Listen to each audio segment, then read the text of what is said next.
I guess I sort of remembered Grandpa as a bit of a big friendly giant, you know, that he always had a real presence about him. He was quite a funny person. He was quite humorous. You know, he was a very simple man who was just Grandpa. Well, I've never had a chance to meet Tom Bowen, and yet strangely I think about him every day.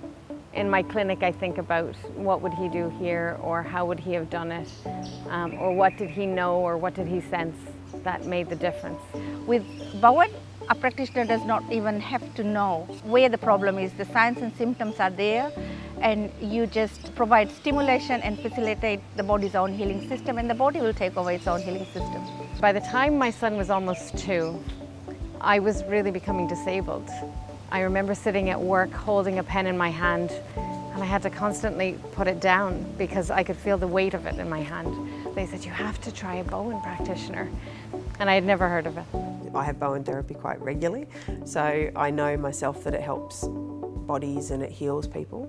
So I want to open that up to a broader, you know, audience around the world to be able to heal more people. People were able to get help with shoulder problems where they couldn't lift their arm up, people with very bad back pain, problems like sciatica that are so difficult to treat were all helped with the Bowen technique. I woke up the next day and I started to set the table, and I walked across the room and I moved a chair over to the dining room table, and I realized I lifted a chair.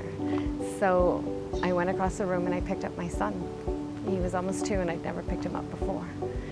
And I couldn't believe it.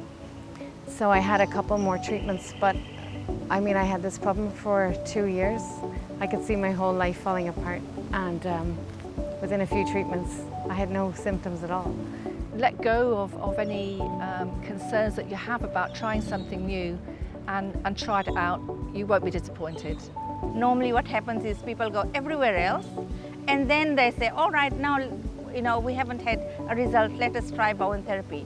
So from now onwards, I think people should make Bowen therapy their first point of contact. Your body is designed to heal itself, and if it's not doing that, my job is to figure out why it's gotten off track and help you get it back on track. The gift that Tom gave us, what can we do with it to actually change how we heal in the future?